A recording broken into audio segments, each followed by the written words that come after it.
Medurstand Understanding Medicine. This is Professor Aziz Rehman from Medurstand, and in the first part of this lecture we discussed the prevalence of depression and anxiety in general practice and the symptoms and the signs and pathophysiology and the basic principles of treatment. And in this part we are going to focus on treatment in some more detail. Of course, this is for internists. This will not go into the detail, so we will discuss some basic principles of treatment, especially when depression and anxiety coexist. Now, the management of depression and anxiety. First of all, I will give you an outline and then we will, I think, discuss some drugs. Can we cure depression?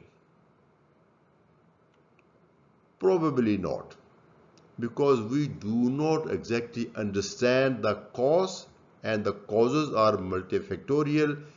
In most situations, we can only control symptoms. Like we can control hypertension, we can control dyslipidemia, we can control depression, but probably we cannot cure it. But it could be self-remitting. Some people may have just a short depression, a temporary depression, and they might recover on their own or with medication. But usually, most cases, they would require long-term medication. Now, this is the management plan. There are first important things. First of all, make a correct diagnosis. Correct diagnosis should be made after a very, very careful listening to patient's problem, providing him privacy, providing empathetic attitude, providing confidentiality, giving him a physical examination, ruling out physical condition, only then make a diagnosis. And then you have to present that diagnosis to the patient. That is also an art. Telling somebody that you have high blood pressure may be much easier than telling somebody that you have depression, because it's not people would not take it in a positive sense. People would sometimes be offended, and so you have to be very, very careful in your words. So you will say that you have considered every possible thing. So there isn't anything physical. Maybe this could be depression. What do you think? Like this. I think this is how to present. If you do it like this, patient would say, yes, I have been feeling and these symptoms quite some time. Then acknowledging it as a disease. I think both physician, the patient, and the family should consider depression a disease and should provide the required care. Non-pharmacological treatments, we initially try to identify the problem, and maybe with some psychological treatment, some counseling, something called cognitive behavioral therapy, we might help the patient with depression, but most patients actually they require medication. And medication could be of many types. We start it, and typically we start with a low dose. So the problem with antidepressants is that they take long time to start their action. And once the action is there, then you actually maintain the drug. Initially, their patient may have some side effects. You have to explain to them that they have to bear the side effects. With time, they would start feeling better, maybe 2 weeks, 4 weeks, 6 weeks, and then you escalate the dose to the desired level. Once you think patient is now feeling fairly all right, then you stabilize that patient on that dose, and then if you think possible, then you try to taper it off. Of course, every patient would want to taper off medicine, but then you have to decide whether it is possible or not. So this is the overall plan of treatment of depression or anxiety. Who should treat the patient with depression and anxiety? It could be a physician or a psychiatrist. Both can do that, but in my belief, you should consider patient's preferences. The patient who comes to you, if you're a physician, the patient would prefer you to treat his condition. But if you think that disease is too advanced and you feel unable to manage that, I think you need to refer the patient to a psychiatrist. Mild depression can be treated by a physician very well. Patient feels more comfortable. But major depressive disorders should definitely be treated by a properly trained psychiatrist. So consider early referral. You must talk about the referral. It is patient choice if he or she wants to go to the psychiatrist, but you must consider, you must tell the patient that if you want, we can refer you to a psychiatrist. Now, what do patients want? Of course, they want emotional functioning to be back and cognitive functioning to be back, so that they start feeling normal and they become fully effective, and they become fully productive and life become enjoyable. This is the goal of both patients as well as doctors. There are two phases. In the initial phase, we how do you get the patient well? First of all, you try to control the symptom, and it may take 8 to 12 weeks or even longer. You start with low dose because full dose patient will not tolerate. Start with low dose and gradually increase the dosage. You could call the patient and see if you have to go to the next step, or you can tell the patient when to go to the next dose level. For example, you could start with 5 milligram and after 1 month make it 10 milligram, whatever agent you're using, and then 15 milligram, 20 milligram till you achieve the results. And then you have to maintain that for, I think, maybe 6 to 24 months. That means fairly long period. And only then you consider tapering it off. So this is important. Commonly used antidepressant drugs, we have tricyclic antidepressant drugs. They are very traditional, very effective, but they have some side effects. Very cheap drugs, they are still very useful. So in majority, maybe we can use them.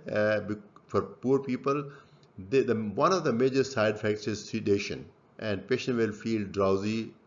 And if that affects his working, then I think you could consider an alternate agent, which I'm going to show you. There are many tricyclic antidepressant drugs. Any of them could be used. Selective serotonin reuptake inhibitors, again, there are many agents. You could use any of them, and these are maybe less effective than these, but actually they have better side effect profile and their tolerability is better. And mostly these days we use SSRIs or another similar class called SNRIs. These are serotonin norepinephrine reuptake inhibitors. They are very similar to SSRIs, but they also raise your norepinephrine level. Then serotonin modulators. Now, what is this word modulator? It is not agonist, it is not antagonist. And it actually has differential effect on different 5-HT subtypes. 5-HT is the same as serotonin. It has got many receptors, and some have this action, the others have other action. So the serotonin modulators, they have different actions on different subtype receptors. So that they actually, I think you can read this word modulator as a regulator. So they actually consider better because they are more appropriate for the given condition. So let's talk about the serotonin modulator in some more detail. And these are the serotonin modulators, but vortioxetine is one of the latest and is currently very popular. So I would actually talk in some more detail about vortioxetine. It increases serotonin level because it has got SSRI function, and it has got differential effect on various subtypes of 5-HT because it is a serotonin modulator and less likely to cause weight gain and erectile dysfunction. This is the most important thing which distinguishes this agent from other SSRIs, other tricyclic antidepressant drugs, because one common side effect of antidepressants is weight gain and erectile dysfunction. And this drug, vortioxetine, has got less potential of causing weight gain or causing erectile dysfunction, and can control depression and anxiety both. So if both conditions coexist, you can control both with just one agent. And then it acts faster. Traditional antidepressant drugs, they take several weeks, and this takes, I think, less time. And of course, this is also an added feature. That it also improves cognition. Traditional antidepressants, they do not have very significant positive effect on cognition, whereas this serotonin modulator like vortioxetine, it improves your cognition also, or at least maintains your cognition. So these were the antidepressants. You choose the right one for your patient, sometime in combination. I think I always I tell my students to familiarize yourself with one or two agents and then use them. Instead of trying all the agents, I think it is best to be familiar with fewer agents and try and use them all the time. And if you're not comfortable, then refer the case to a psychiatrist. These are commonly used anti-anxiety drugs, benzodiazepines. They are very, very popular amongst patients because they do not cause any significant tolerability issue, and they give you immediate relief. And patient obviously always want immediate relief, but they give relief in anxiety. We have minor tranquilizers like benzodiazepines. We also have major tranquilizers like antipsychotic drugs. So depending upon the level of anxiety, you would use the agent. Then antidepressants, some antidepressants, they also control anxiety. In fact, these days, it is recommended that even for anxiety, you should give antidepressants because antidepressants are less habit forming than anti-anxiety drugs. Beta blockers, they actually block physical symptoms of anxiety like tremor, palpitation, tachycardia, palpitation, but they can also give you some psychological relief. And there are actually many other drugs which I'm not going to cover. How often anxiety and depression coexist? I think quite often. So I think it is a good idea to treat them with one pill if that one is available. Now let's talk about vortioxetine in more detail. There are various trials, and vortioxetine has shown improvement in the physical symptom, in the cognitive symptom, and in the psychological symptom. Now, in the major depressive disorder, you must consider this drug abuse behaviors because they are very, very common in these patients. They would require separate intervention. They might require actually admission in a rehabilitation center, and the treatment may be required under supervision. So trials have shown that decreased anxiety was associated with improved workplace productivity in anxiety symptoms. So of course, once anxiety is controlled, one becomes more productive and more effective. Work limitations are reduced. And the vortioxetine reduced depressive symptoms in patients with major depressive disorder and a high level of anxiety symptoms. Now, this is the placebo, the patients who were given just the placebo against 15 milligram of vortioxetine. There was significant improvement, and with 20 milligram, there was further improvement in their symptoms of depression and anxiety. And vortioxetine also improved anxiety in adults with major depressive disorder with significant anxiety. And this is the graph. You can see this is the placebo, and all those patients who were taking different dosages of vortioxetine, 5 milligram, 10 milligram, or venlafaxine 225 milligram, all of them, they felt better with treatment. So many trials, this is a meta-analysis, many trials have shown that treatment with vortioxetine, people, they felt better. All these points on this means that the treatment was better than placebo. Now, I was actually, after going through this literature, then I thought let's ask ChatGPT. What does ChatGPT say about vortioxetine? This is what I got. It said it has got multimodal mechanism of action. And it said it is effective in major depressive disorder and generalized anxiety disorder. Another point, it said effective in refractory cases. So those cases of depression and anxiety who did not respond to SSRIs, SNRIs or tricyclic antidepressant, some of them they actually responded to vortioxetine. And it also mentioned that it leads to cognitive improvement and also low chances of sexual dysfunction and weight gain. And then finally, it said it works faster than many other drugs, many other antidepressants. So ChatGPT also supports the vortioxetine is relatively better.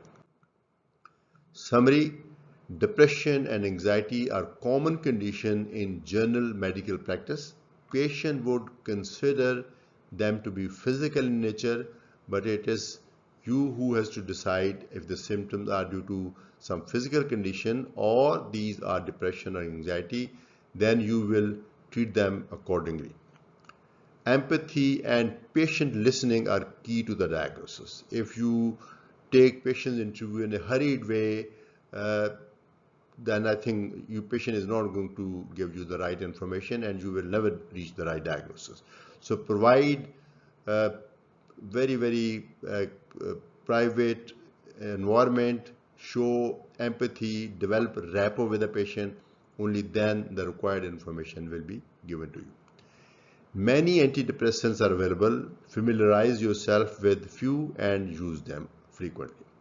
Depression and anxiety often coexist and can be conveniently treated with one pill in some situations, if that pill is available. Refer the case to a psychiatrist. I think with that, I'd like to conclude my talk. I've been Professor Aziz Rehman from Medurstand-Understanding Medicine, and I look forward to see you in my next lecture. Thank you.